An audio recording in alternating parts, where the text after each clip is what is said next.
CBN's Lucille Talusan reports the military claims widespread fraud in the recent November election.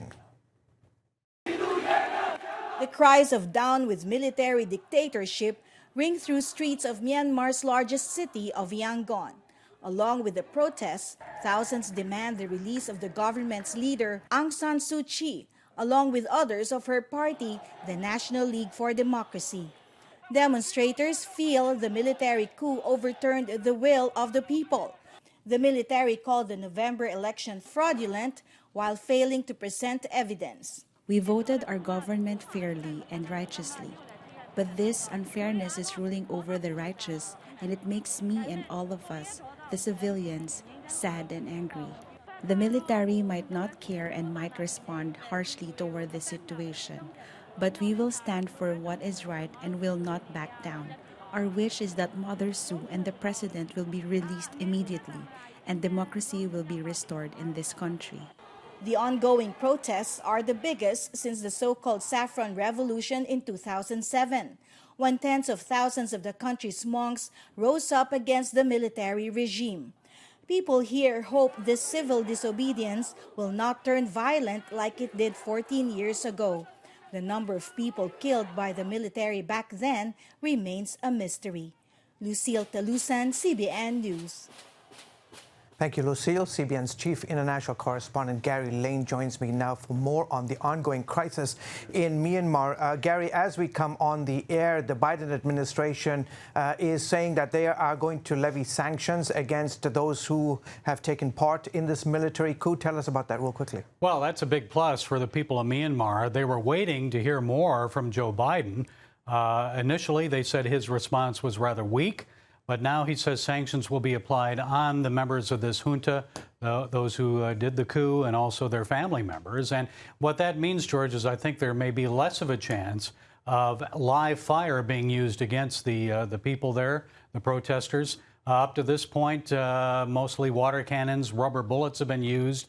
The protesters fear they may use live fire like they did 14 years ago against the Buddhist monks in the Saffron Revolution. But so far, no live fire. The sanctions will help. Yeah. Gary, the military says it took control temporarily because last November's election, according to them, was fraudulent. But what is their real motivation, or is there more here at play? George, there's no evidence that this was fraudulent. The National League for Democracy won about 82% of the seats in that election last November. That's nationwide, of course, in the parliament and local parliaments. But, you know, observers, political observers, international observers that were there, including the Carter Center, said there was no fraud. It looked like it was a fair election to them. So there's no evidence. And the protesters and the NLD are saying, look, show us the evidence. So far, there's been no evidence. But I think what's really at play here is, as you know, Myanmar, the military, has a close relationship with China. And the Chinese are dependent on the rare earth minerals from Myanmar to produce things like electronics. Myanmar's number 3 in production of tin. So all these things they want to see under the control of a friendly military who does great business with the Chinese Communist government. Yeah, and obviously the leader of Myanmar, the famous political dissident Aung San Suu Kyi, she's under house arrest. They went after her and all of her supporters as well, right? Well, because she's the face of democracy. She is the leader that everybody turns to, the lady, the one they call the lady. So, of course, they're going to put her under house arrest like they did for many years, back 14, 15 years ago, before there was a democracy there. But people really fear that there's going to be a return to those days before 2007, before when they really fought for democracy there with the Saffron Revolution. Yeah. Tell us about the country's Christians. How are they faring, and what are their concerns in the midst of this political uncertainty? Well, again, too, people like the ethnic Karen and Karenni, the Chin, the Kachin, these people really fear that there will be persecution returning from this military coup, this military government, junta. They've had it in the past.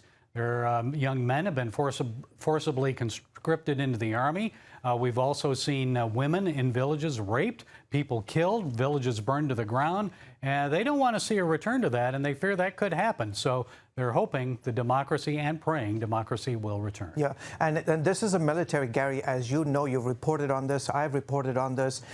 This is a military that has gone after Muslims as well, the so-called the minority group, the Rohingyas. Yes. Real quickly, tell us about that. Well, the Rohingya have been terribly persecuted. It's been labeled genocide by many around the world. They've been forced from their homes. They've been killed, some of them tortured, because the Burmese military regime fears that they will rise up against them, that there will be militancy and terrorism from these Islamic radicals, some of them that they call radicals.